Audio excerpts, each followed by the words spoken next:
Alright, what's up guys? My name is Zach, and today I am driving a 2013 Fiat 500 Abarth. Up front is a 1.4 liter turbocharged inline 4, and down below is a 5-speed manual transmission. Now I am not super excited to be making this video. I know I'm very happy-go-lucky in most of my videos, but I've been driving around this Fiat 500 for the last 4 days. And in that time, I have grown to absolutely hate this automobile. Now, I don't like ripping on cars because I think all cars have a purpose and a lot of cars are misunderstood. But after spending half a week with this vehicle, it bothered me so much that I just had to make a video about it.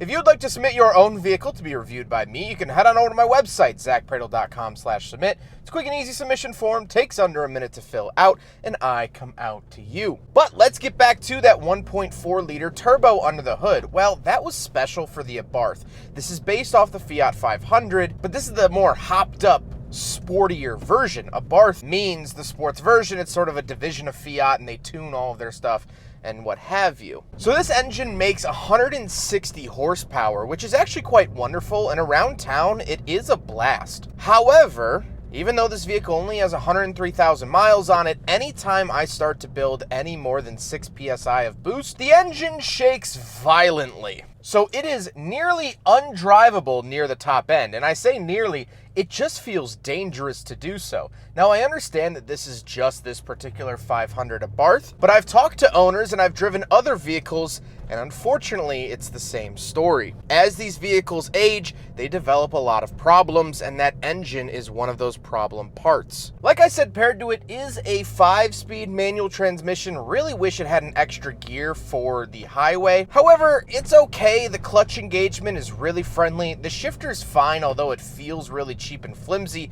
Feels like it's made out of compressed cardboard from IKEA, but the actual driving experience of it is fine. Last but not least, Fiat 500 Abarth is front-wheel drive. How does it feel to drive the Abarth? Well, normally, it's actually a lot of fun, but like I said, this is having that shaking boost problem, and it's just so unmanageable. Now, it does make all of the correct boost sounds, and the exhaust note is fantastic and angry and something you wouldn't expect out of a small vehicle like this. But again, age and time has not been kind to the Fiat, and so I haven't really enjoyed my time here. With that stuff out of the way, let's talk about the interior, because that is also rooted with many problems. Well, in front of me, I do have a gauge cluster that is very hard to read. It goes speedometer on the outside, then tachometer on the inside, then information in the center, which, yes, you are seeing that date. It is not February. It is actually October when I'm driving this car. So this vehicle must have had a battery issue a month and a half ago.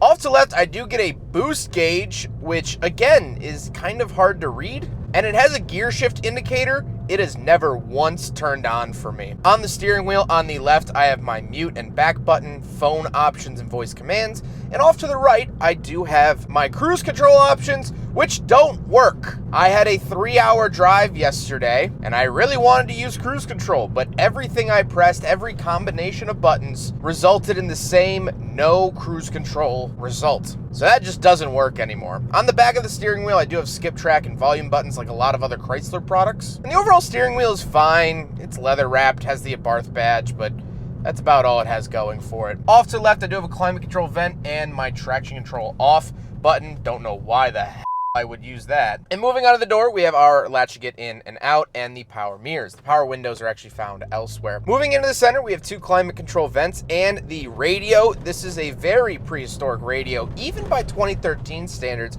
I would have expected some type of interface or something, but no. And as you can see, the buttons have been chipped off in that time. It hasn't held up really well. It doesn't keep up with modern tech at all, and it barely even keeps up with 2013 tech, so not a big win there. Then we do have our sport button. Can't figure out what the f that does. Hazard switch and rear defrost. Then we do have our climate controls. The AC is about equivalent to a Doberman pinscher breathing down your neck. and the buttons feel ridiculously cheap. We do have a fog light switch out in the middle of nowhere. I guess Fiat couldn't find him a friend. And then we have our window switches around the shifter because that makes total sense. The shifter itself, like I said, feels flimsy and plasticky, but I do have to give the Fiat 500 Abarth some credit, is that it is decently clicky and manageable to drive. I just would have liked that 6th gear. Down below, we do have cup holders. It doesn't pass. F you.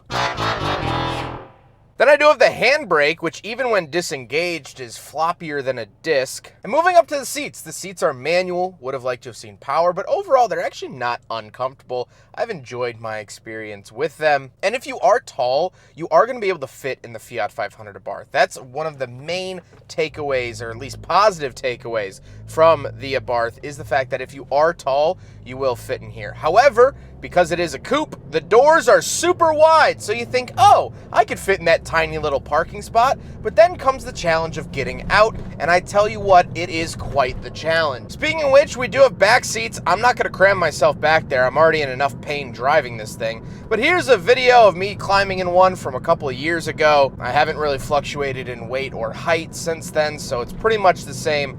Look, the back seats are awful. They might as well be removed and use it for cargo space. However, speaking of cargo space, we do have some. Let's take a look.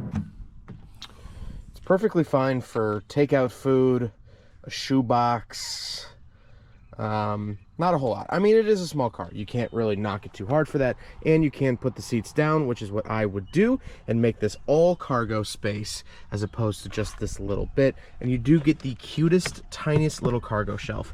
Also, you don't get a handle, you just get a flimsy little strap to toss it back down.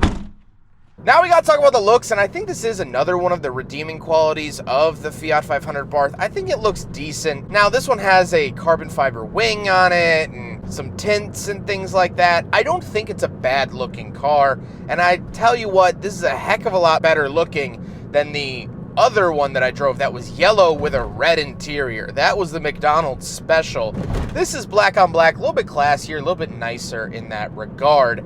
However, with all of that being said, let's get on to my final thoughts, and I think you already know where this is headed. Alright, so for my final thoughts, I'm actually doing a voiceover, which I really try not to do here in these videos, because I want my raw and honest opinion, but it's been almost 2 weeks since I drove the Fiat 500 Abarth, and I wanted to marinate my feelings just a little bit, because if you couldn't tell, I came into this review pretty hot. As I was filming the review, more and more things were breaking on this little Fiat. Actually, by the end of my time with the car, the window had fallen off of its track, and I couldn't close it, and it started raining. So that's where a lot of my hard feelings came from. And so now, being removed from the car for over 2 weeks, my head's a little bit clearer and I can give my honest opinion. While most of those feelings don't change, I think this car was an absolutely terrible experience, I do have a little bit more data to work with. You see, after inspecting the car that I was driving, it became very clear that that actual car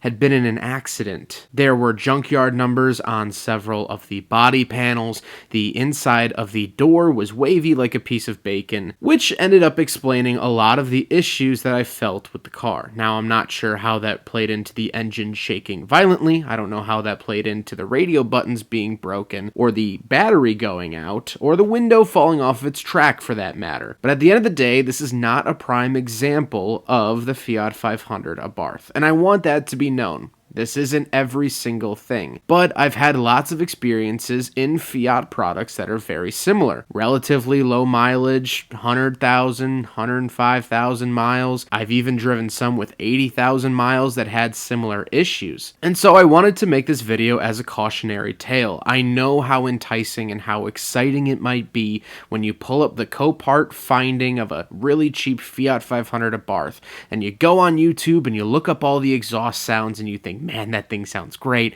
It's manual, it's little, I'm just a little guy, I don't need much, blah, blah, blah. It's a very, very enticing offer to buy a Fiat 500 Abarth, and I wouldn't judge you in the slightest for wanting to. I wanted one for a very long time. But these cars age like avocados. I love guacamole and avocados and my poke bowls and my burritos and whatnot, but if an avocado has even started to brown, it upsets my stomach and I actually have an allergic reaction to it. That's how I feel about this car. In a very prime, no mileage example, these cars are amazing, but as soon as they leave the lot and start to age, they age very quickly and very, very poorly. My experience here with this Fiat 500 Abarth will not be held in any sort of positive light. It was very bad, and I hope that maybe I can help someone else avoid making a poor decision with this vehicle. Unless it's under 50,000 miles or every single record was held up and the car drives perfectly, I would honestly avoid the Fiat 500 Abarth. And it hurts me to say that, because driving good ones is fun, but driving bad ones, I didn't know, could hurt so much. I'm going to pull over here. I'm going to go to Albertsons. I'm going to get some cough drops and probably an Arizona iced tea. I'm thinking maybe a peach tea. I've been really into those recently. And I'm going to get on with my day. And I'm going to film a bunch more cars that you're going to see or have already seen on the channel. And it'll be fine. But yeah. Bye!